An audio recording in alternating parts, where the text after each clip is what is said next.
why wouldn't we just put it into the life safety, any capital projects, instead of transferring it out from working cash to the ed fund and O&M?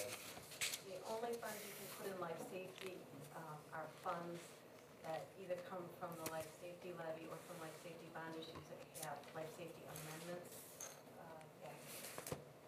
Okay, because right now I don't believe we have 16 million in capital projects slated, so I don't know how that process, I think we only have 7 million maybe that would actually be expended that we have slated. You know, how, because it has to be really spent by 3 years, doesn't it? Otherwise it's an arbitrage or Well, when you issue bonds, they're either tax exempt for capital projects, you need to expect to spend the money in 2 years. We're giving you the maximum you can do over 20 years. If you say, look, you know, our capital projects are only 21 million over the next 3 years, or 18 million, whatever that number is, you know, it will reduce the size of the issue to accommodate whatever you see in capital expenditure. right. And you had mentioned about, you know, putting it in the working cash fund as opposed to using it for using TAWs. But the problem with the current interest rates, you know, in the banks right now, we're getting a little over 0.5%. Again, a negative arbitrage on this is huge. I mean, the taxpayer is really taking it kind of in the short term. This one getting 0.5% in the bank and then paying. Again, I can't remember what the rate is. I mean, is this the 5% or is this the? Well, that's an option for 10 million. It's important to remember that the payment that the taxpayers are making is an extension of the payments they're making right now. So they're just making the same payments they're making right now for a longer period of time to get that money. So it's not like the interest earnings you're using are going to be able to offset the interest cost. The interest earnings that you make in the working cash fund stay in the operating funds. And you're right, interest investment rates are abominably low right now. I think Marilyn said 0.57% in the money market.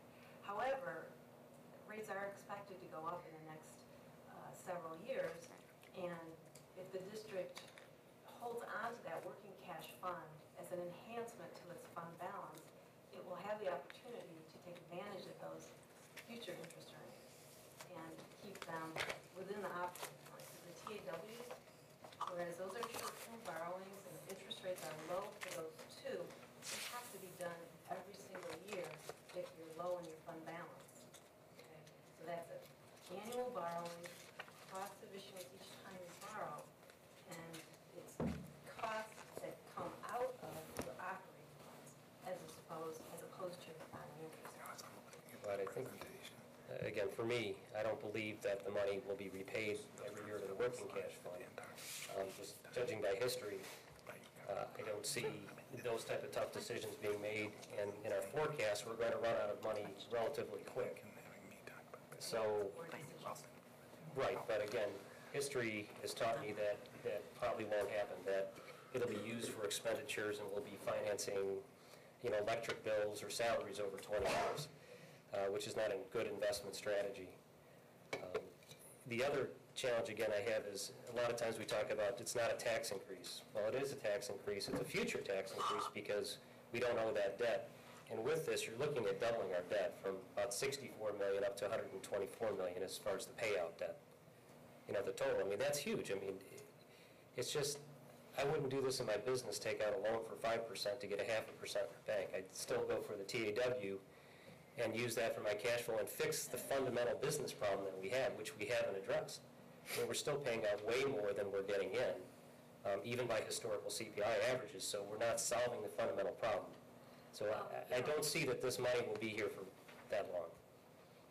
Yeah, and fund accounting in public entities is a little bit different than a business where you're looking to offset your interest payments with interest earnings, because again, you've got two different funds that are completely separate in terms of tax-capped operating funds versus unlimited rate bond and interest funds. It's still the same pool of money, and it's still the taxpayer who's footing the bill.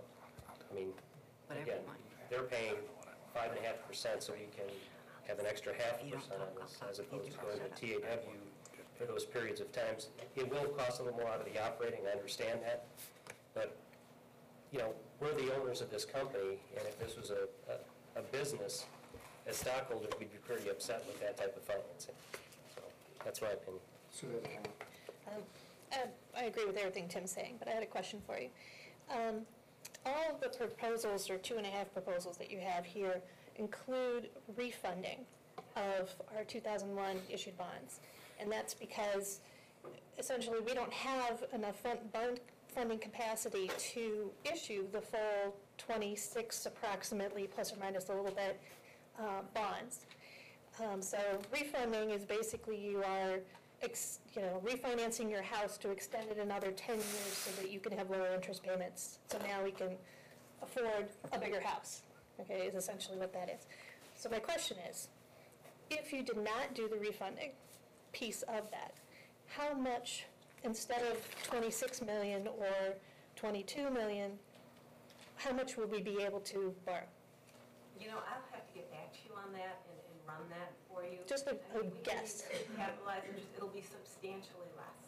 Right, I'm guessing less than half, probably. I think that's probably a good guess, but like I say, I'll get back to you. Just for Can rough you numbers. explain the rationale as to why we would take your recommendation on the refunding